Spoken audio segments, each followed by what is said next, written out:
Hi everyone, the Crafty Atelier, Angela's here with a Ghosties and Dollies number 5, but this is not a story. This is actually just some terminology of paranormal investigation, the equipment, filming things, that kind of thing. So this is more informational. It's probably not up everyone's alley because a lot of people already know about this stuff if you watch paranormal videos on TV or YouTube or something, and are familiar with it. So this may not be very educational. So I do have some girls here. I have my Shadow High girls here. I can't remember all their names. I can't, but because I was gonna give them their own names, but out of all of my dolls, vinyl or resin or whatever, I believe that these girls here would be a paranormal investigation group all on their own, and they'd be totally badass at it, you know? So yeah, out of all of my dolls, I think these three would be the best ones to investigate the paranormal, and they love it. So I have all my notes here, and sorry, I have slight definitions for them, but mostly it's just very intuitive of what these are. For me, because I've dealt with most of them. Some I haven't, and that's just because of budget, because they're very expensive, upwards in the $400, $500 range, and I'd rather spend my money on dolls. So the very first one is, we're going to just go through equipment, and the first one is Ulus.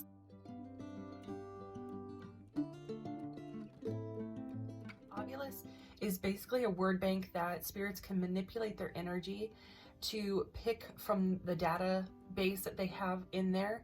Of course, it's not going to cover every single word or name or anything like that, but it has a lot of the common ones.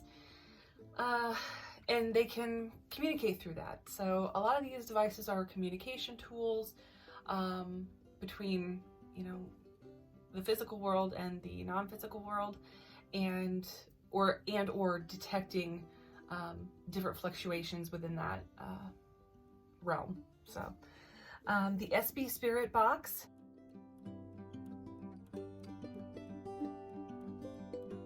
excuse me, SB or SB7, there's different variations of this one. It basically scans through radio waves, and the spirit has said that they can talk through this even as it's like, that's like the sound of it. So usually it's, if you're in a city or something, it's very hard because the radio words do come through. If it's not fast enough, if it's not enough of a white noise, then you'll hear beep, beep, beep, beep, beep, beep, you know, like that. So it's very hard, it's difficult sometimes, but it's been popularized just within the past few years, I think, with the Estes method. And the Estes method is basically, you have the SB7 box, you have earphones on, and you are blindfolded. So basically your senses are drowned out, and you have to focus everything on trying to decipher what's coming through the SB7 box, as someone else is asking questions. So basically it's whatever you hear, you say, and then it should correspond, if there's something coming through, with the questions that are being asked. So I've never tried it because it came after my time, this method, so, but it would be really cool to do, I think, just to try it out. So the next one is the EMF meter.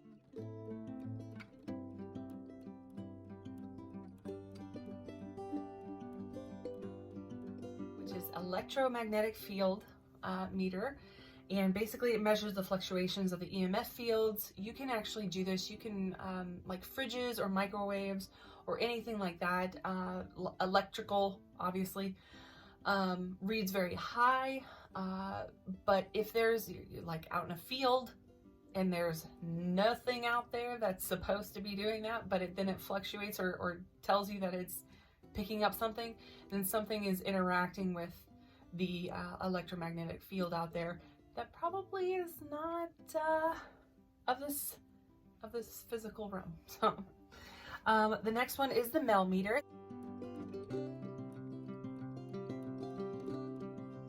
The Mel Meter is actually a lot like the EMF meter in a lot of ways. It detects temperature. It's a beast of a tool. It really is.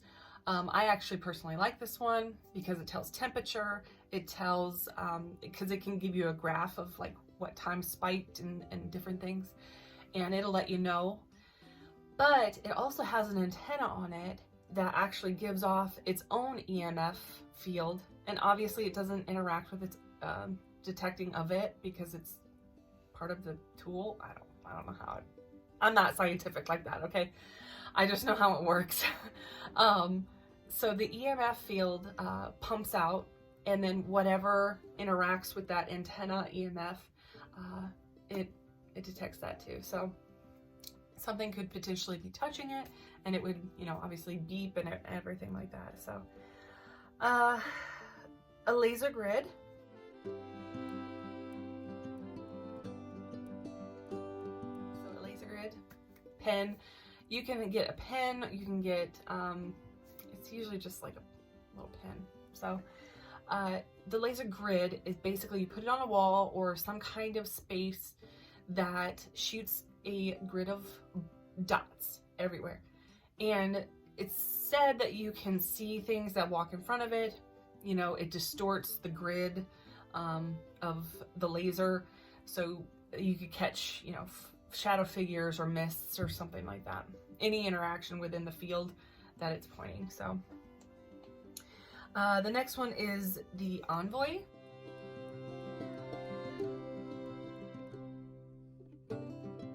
Ghost box, and it has basically, I've never used this one. This was after my time again, so it's fairly recent. I've never seen it, but basically it's got a yes or no on there, so you can ask yes or no questions. It's basically like a souped up flashlight. If you do the flashlight test, you know, can you touch the flashlight? And it's like almost all the way off. You can do that. So it has a yes or no, but it also has, I saw on there like emojis, like emotions, and it can pick if it's like angry or sad or happy or whatever, you know. And then it also has like a letter base or something like that. So I've never used it. Probably really expensive. I think it might be like $500. The next thing is a recorder.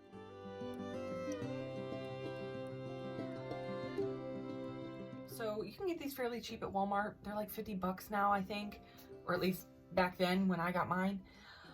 And basically it can pick up spirit voices that you cannot hear with your own ears. I don't know if it's just because it's on a different frequency or some kind of different level that we just cannot hear. So it records that. You can get really high-end ones that can, like, instead of just going forward, like records audio from the front, it can record 360. But yeah, it's pretty cool. So I do have one still. I don't use it. I think the last time I used mine was in my old house, almost the first week I moved in, because my sister said it was haunted. So the next thing is the Faraday Cage.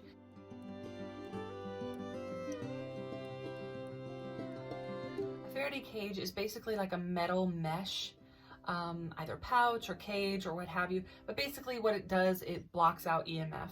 So if you have an SB7 box and you put it inside a Faraday cage, it's said to basically block out most of the, if not all of the radio waves that are coming through, and it will only give you white noise, which is probably the best thing to get spirit voices from. So you're not having, you know, radio waves interfering with your session. So yeah, so another thing is the thermal imaging.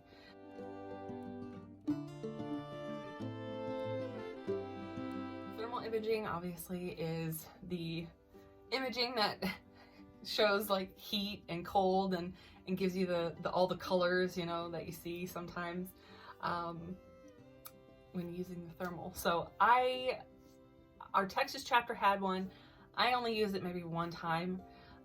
It was really cool. It was a really cool device. I mean, you can get one for your phone now, and it's like this, and it just goes on the camera part of it. And I think it's fairly cheap. I think it's only like 100 and some odd, maybe. But fairly cool. Another one is UV cameras.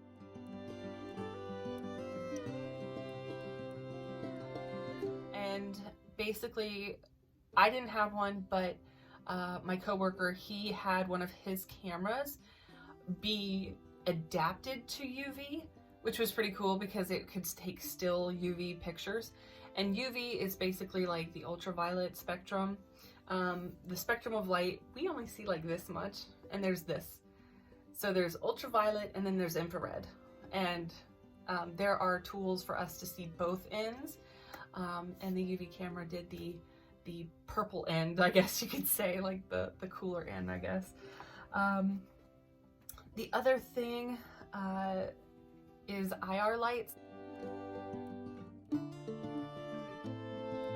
Which are infrared lights, and it's basically like a heat, like infrared is a heat, right? So the light can help with night vision.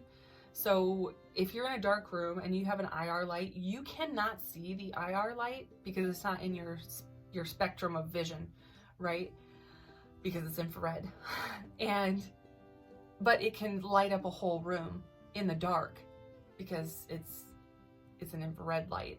So I know there's a lot of things with like your cones and rods in your eyes and stuff. I don't want to get that deep. Is a Ouija board.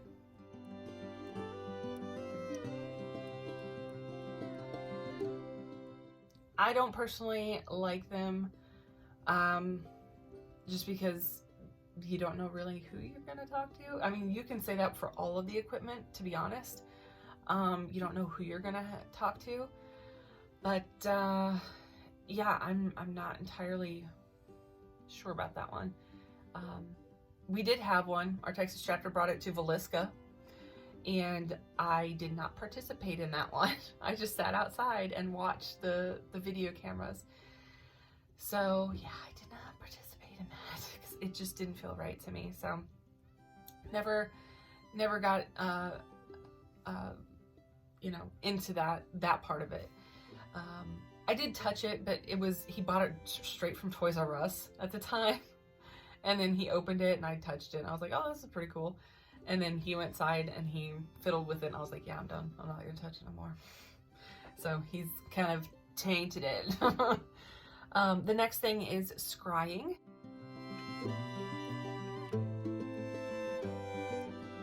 Scrying is basically, it's also called seeing or peeping. And basically it's kind of like you're gazing into something, either a mirror or obsidian, or a bowl of water, or a mirror with water on it, something like that, where you basically fall into this meditative state almost, and you can basically see visions or predictive things of the sort. So it's for like divining, you know, events and answers to questions that you have. It's kind of like tarot-ish, in that way that you get answers, but it may not be always the thing that you want to see that comes through. Then the next thing is seances.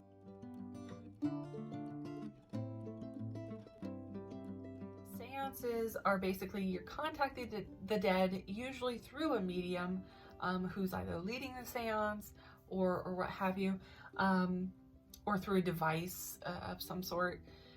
And yeah, a lot of them, yeah, I think it started possibly in the late 1800s into the 1900s. People were really fascinated by seances, which, I mean, some were legit and a lot were not. So, excuse me. Another thing that I wanted to talk about, because there's a couple things that are totally different, and I think I want to just talk about filming filming, we used the handheld cameras for video, and then I had my own camera that was strictly just like pictures. And I can't remember if it might have been a Canon, I can't remember. I have it in the closet, I just haven't taken it out in a long time. Excuse me. And one of the things that, for filming, we would use terminology like A-roll or B-roll. A-roll is like your primary footage of, you know, like what you're doing, like with you in it, basically. It's like when you're doing EVP works, or you know, talking with the spirit, or different things like that. B-roll is basically all of the footage that's secondary, like your filming of the place with nobody in it, so you're just showing people what a place looks like, or those dramatic reenactments are B-roll as someone is narrating. So it's not necessarily something that needs to really be focused on during an episode or anything like that. It's something that is just like supplemental to everything. So when I was helping my text chapter in my last video, I was doing B-roll with him. He was just basically just scanning the area, the room, you know, just scanning it. That's why he wasn't talking. I was just holding the light and he was just, you know. So we would have, you know, footage of these places if we were to talk about them, or if something were to happen in these certain rooms or places like that. I have two more things, and they are two different kinds of phenomena. One is EVP, and you may have heard of this one. It's electronic voice phenomenon, and basically it's what you catch on your recorder that you don't hear at all. Is just on a recorded device, either footage or your recorder, your audio recorder, and it's a voice. It's just something that you hear after the fact. And now the last one is AVP, which is auditory voice phenomenon, and that is something that you hear in the moment. It is just in the room with you, or in the building with you, or right next to you, something like that, and you actually hear it with your ears without having a device at all. Like, I mean, it could probably catch it for you to review later, but in that moment you heard it. So that's what the difference is between an EVP and an AVP, which I have heard both of. I would say, if you watched my last video, the scream that I heard was definitely an AVP. So that was clearly heard. I heard it throughout the building. It reverberated off the walls. So since I heard it in that moment, it's an AVP. Unfortunately, we didn't have any recorders going at the time because it was daylight and we were just going around. So we didn't catch the EVP part of it. So if that makes sense. So that's all the terminology I have. Hopefully I got most of the pictures in that corresponded with the equipment. And hopefully you guys liked. If you did, please subscribe and leave a comment below if you guys learned anything from this, if you're enjoying the series. And yeah, I'll see you next month. Bye guys.